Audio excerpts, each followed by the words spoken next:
toujours aimé la musique autochtone, du moins de qu'est-ce que je connaissais.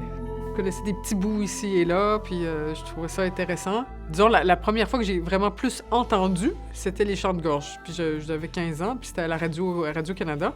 Puis quand j'ai entendu ça, sur le coup, déjà, en même temps, je me disais, c'est quoi, ils sont combien? Y a-tu d'électronique? C'est pas trop, tu sais, Puis là, quand j'ai su que c'était juste 2 chanteuses, là, j'étais très, très, très admirative. Et bon, j'ai pris mon argent de poche, puis je suis allée acheter mon premier CD avec ça. Fait que j'ai écouté le chant de gorge, puis c'était vraiment...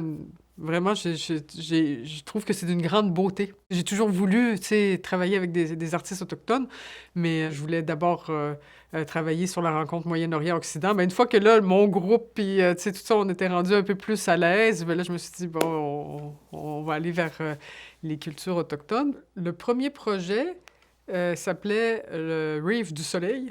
On avait la rencontre, en fait, des chanteurs et joueurs de tambour de powwow, on va appeler ça comme ça. Et il y avait du chant de gorge et un chanteur soufi. Pour moi, c'était important de passer par la musique soufi parce que la musique amérindienne est très symbolique, significative et même spirituelle. Alors, c'était une bonne rencontre pour moi, de voir des similarités, en fait, entre les deux. Parce que les chanteurs soufis, quand ils chantent pour la beauté, pour Dieu, pour se rapprocher de Dieu et tout.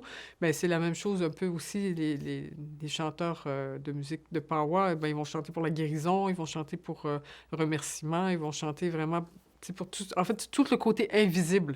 Fait que puis je trouvais que ça communiquait bien. Et puis, j'ai eu la chance de rencontrer une chanteuse de gorge inuit qui s'appelle Nina Segalowitz.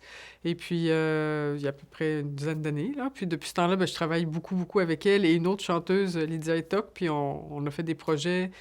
Et c'est ça, ça a commencé avec de l'improvisation ensemble, juste des ateliers. Après ça, tu sais, on a écrit une pièce. Après ça, un concert. Puis finalement, bon, ben... Au bout de 10 ans, ben, on a fait notre CD avec des compositions et tout. Puis c'est vraiment un beau partage avec les chanteuses de gorge. Je me présente, je m'appelle Nina Segalowitz. Je viens des territoires nord-ouest, d'un village qui s'appelle Fort Smith. Et je suis chanteuse de gorge pendant à peu près 20 ans. La première fois que j'ai joué avec elle, ça m'a touchée beaucoup parce que les sons sont vraiment internationaux. Il y a des tambours, il y a des sons, il y a les beats, il y a les qui sont très de différentes cultures. Et puis le fait qu'elle est capable de mettre tout ça ensemble pour que ça donne une pièce de musique vraiment, ça touche le public. Et pour moi, son style, c'est vraiment unique. C'est vraiment, je suis très chanceuse d'être capable de chanter avec elle. Ce qui m'inspire dans le chant de gorge, c'est le côté qui imite la nature. Je trouve que ça amène une autre dimension à la musique complètement, c'est vraiment, c'est ça, c'est l'imitation de la nature, j'aime beaucoup, beaucoup.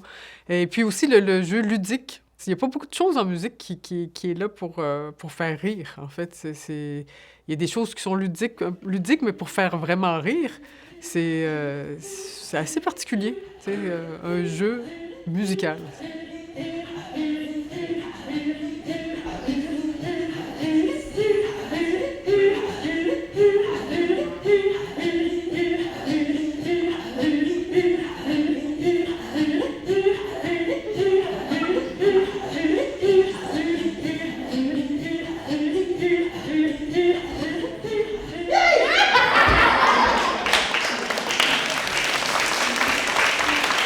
Ça a toujours ouvert aux idées de tous les musiciens. C'est pas juste elle qui donne les notes, puis qu'elle a une vision, puis on peut pas comme faire les choses différemment qu'elle voulait. C'est vraiment, qu'est-ce que vous en pensez? C'est vraiment une collaboration entre les musiciens et ça montre vraiment son respect des artistes. C'est pas juste les musiciens, mais vraiment nous, comme chanteuses de gorge, comment nous, on se sent là-dedans. Je trouve que la pièce, à la fin, elle a vraiment l'énergie de nous ensemble.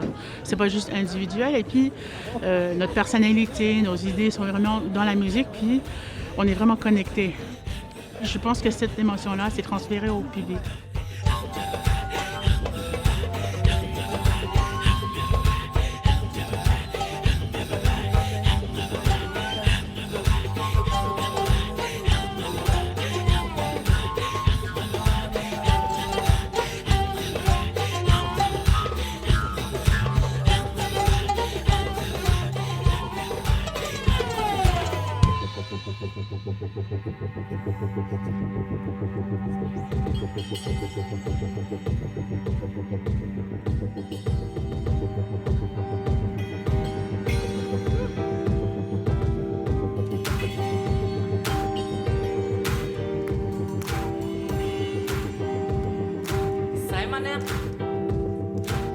Reminisce